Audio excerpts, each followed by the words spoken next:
Bonjour à vous et bienvenue sur Jigdalia TV Podcast. Et aujourd'hui, nous allons parler de l'intervention de Dieu sur terre.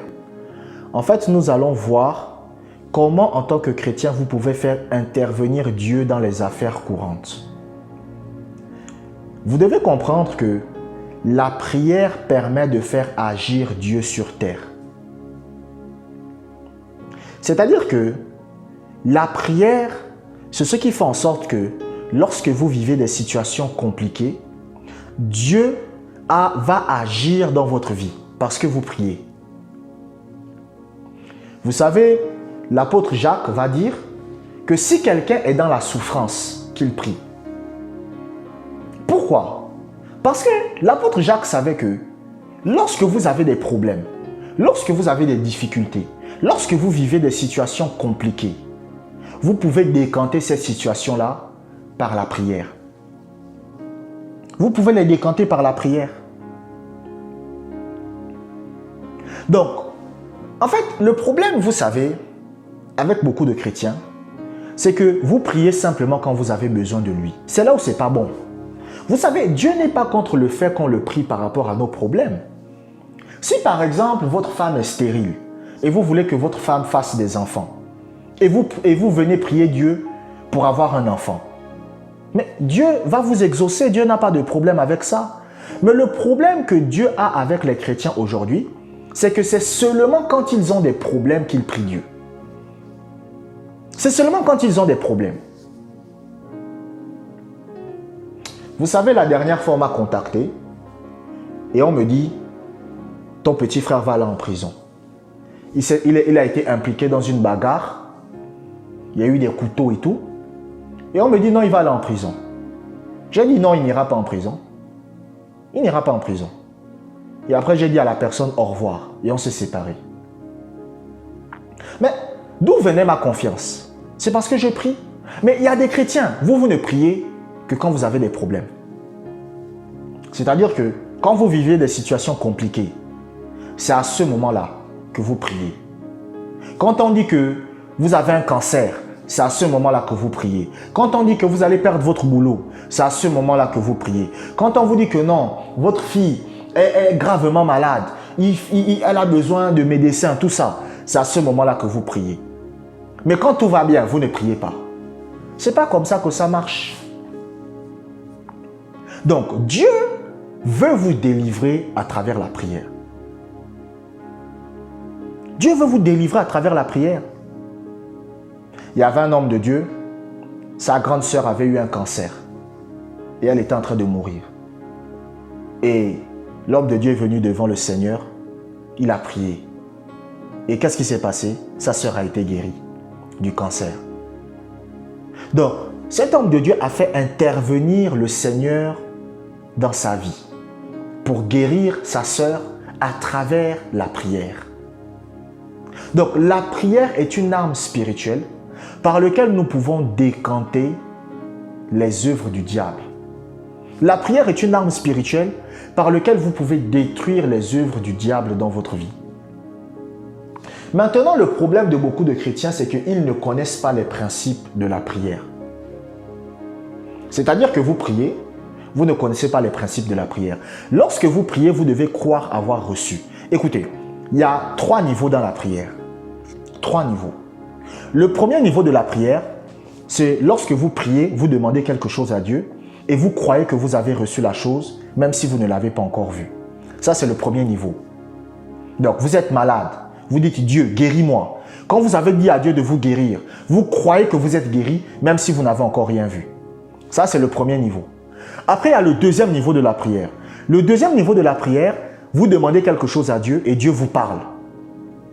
Vous dites à Dieu, Dieu, guéris-moi. Et Dieu vous dit, tu es guéri. Et vous agissez. Et la guérison se manifeste. Ça, c'est le deuxième niveau. Et vous avez le troisième niveau de la prière. Le troisième niveau de la prière, c'est lorsque vous priez sous l'onction. C'est-à-dire que vous dites quelque chose et la chose se fait. Vous êtes sous l'onction. C'est ce qui s'est passé avec Jésus devant le tombeau de Lazare. C'est ce qui s'est passé. Jésus va dire devant le tombeau de Lazare, Seigneur, je te rends grâce de ce que tu m'as déjà exaucé. Mais il était sous l'onction. Et après, il va dire Lazare sort et Lazare va sortir. Ça, c'est le troisième niveau de la prière. Alléluia. Donc, il y a 3 niveaux de prière. Amen. Lisons Jean chapitre 14, verset 13. Jean chapitre 14, verset 13. Tout ce que vous demanderez en mon nom, je le ferai, afin que le Père soit glorifié dans le Fils. Amen. Regardez ce que Jésus dit. Jésus dit, tout ce que vous demanderez en mon nom, je le ferai, afin que le Père soit glorifié dans le Fils. Je vais vous révéler un secret ici. Écoutez-moi très bien. Lorsque vous demandez quelque chose à Dieu, faites des prières courtes. Ne faites pas des prières longues. Par exemple, si votre enfant est malade, ne venez pas devant Dieu, vous dites « Dieu, guéris mon enfant, oh Dieu, guéris mon enfant ». Ne commencez pas à faire ça. Faites une prière courte. « Dieu, guéris mon enfant au nom de Jésus ». C'est tout. C'est tout. Dieu, guéris mon enfant au nom de Jésus. Vous savez, la dernière fois, il y a une dame, elle me contacte. Elle me dit, Josué, je cherche du travail. J'ai prié. J'ai dit, Seigneur, donne-la du travail au nom de Jésus. Fin. Quand vous lisez la Bible, vous ne voyez pas les gens faire des prières de 5 minutes. Non. Lorsque vous demandez quelque chose à Dieu, il faut que votre prière soit courte. Vous avez envie d'emménager dans une nouvelle maison. Vous dites, Seigneur, donne-moi cette nouvelle maison au nom de Jésus. Amen. C'est fini. Ça prend quelques secondes. Votre enfant vient vous voir et il vous dit qu'on va le virer de son travail. On va le virer. Et il vient et vous dit, maman, il faut prier pour moi. Vous vous mettez à genoux. Vous dites, Seigneur, fais en sorte que mon enfant ne soit pas viré de son travail. Au nom de Jésus. Amen. Fin. Vous n'avez pas besoin de commencer à parler pendant 5 minutes. Non. La Bible dit qu'avant même que vous ne parliez, Dieu sait ce que vous allez dire.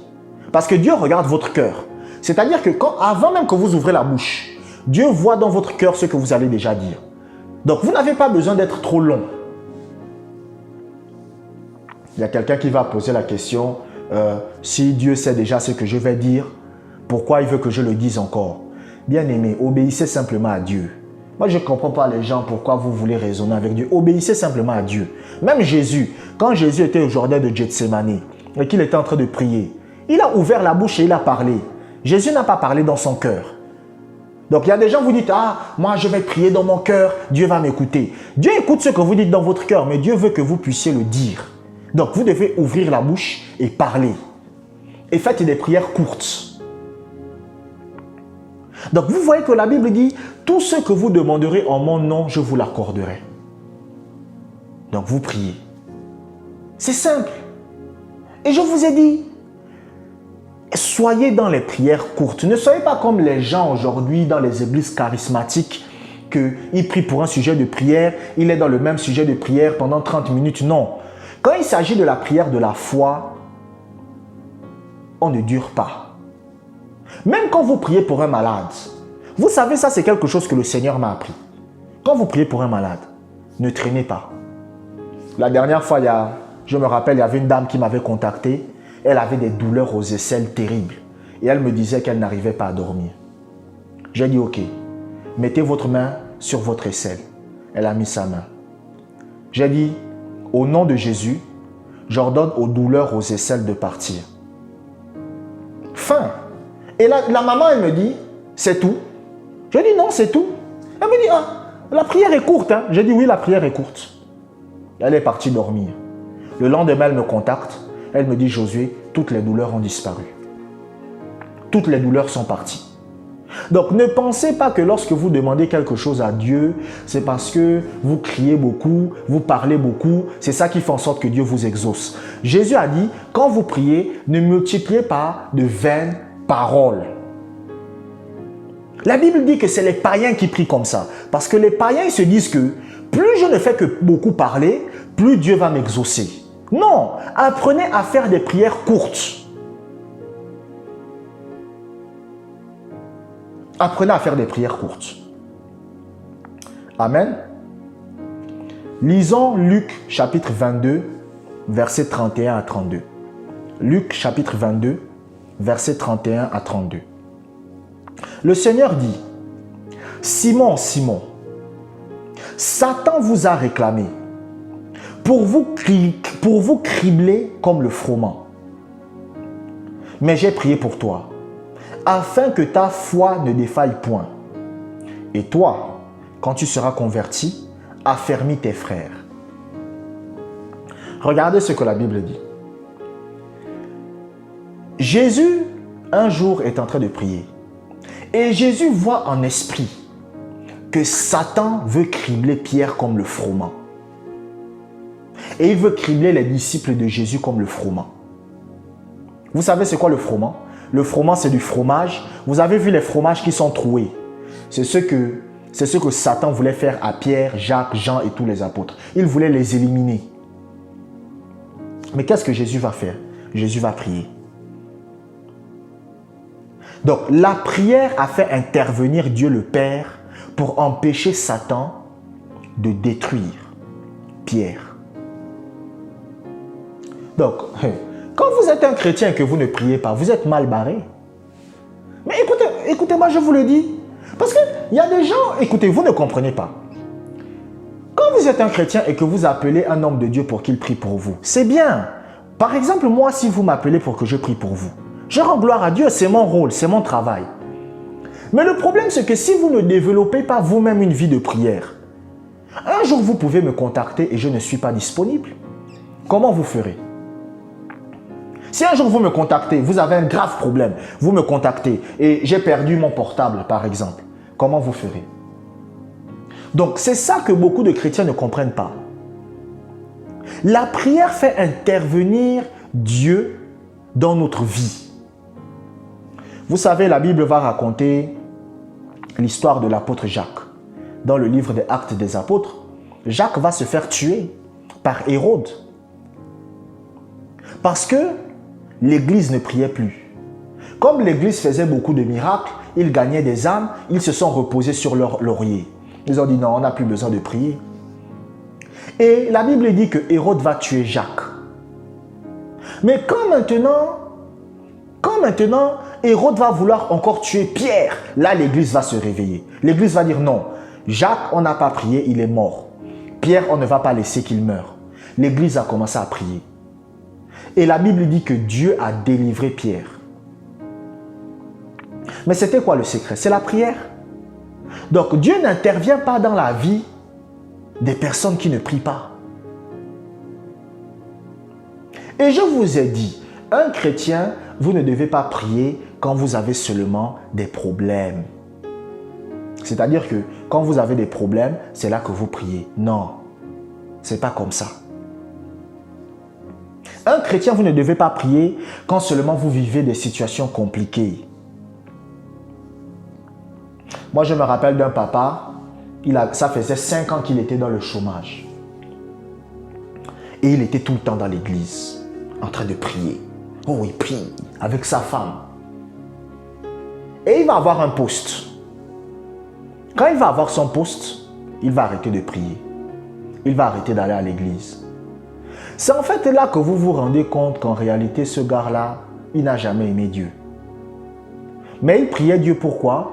Pour se servir de Dieu. Et beaucoup de gens sont comme ça. C'est-à-dire qu'ils prient Dieu parce qu'ils veulent se servir de Dieu. C'est comme ça. Dieu ne les intéresse pas. Ils ne sont pas intéressés par le fait de mieux connaître le Seigneur. Ils ne sont pas intéressés par le fait d'avoir une communion avec le Seigneur. Ce qui les intéresse, c'est eux-mêmes. Donc, beaucoup de chrétiens ont ce problème. Beaucoup de chrétiens ont ce problème. Et c'est pour ça que Dieu n'intervient pas dans la vie de beaucoup de chrétiens. Parce qu'ils ne prient pas. En fait, ils prient que quand ils ont besoin de Dieu. C'est-à-dire que quand tout va bien dans leur vie, ils vivent une vie comme les gens du monde.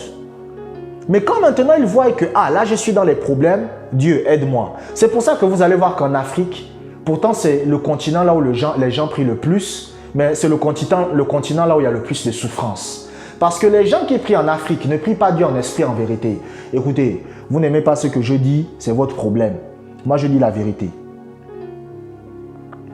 Merci d'avoir écouté ce podcast jusqu'à la fin. Abonnez-vous pour des prochaines vidéos, pour des prochains messages plutôt.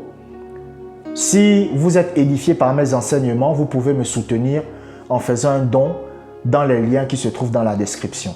Prenez soin de vous et que la grâce du Seigneur soit avec vous.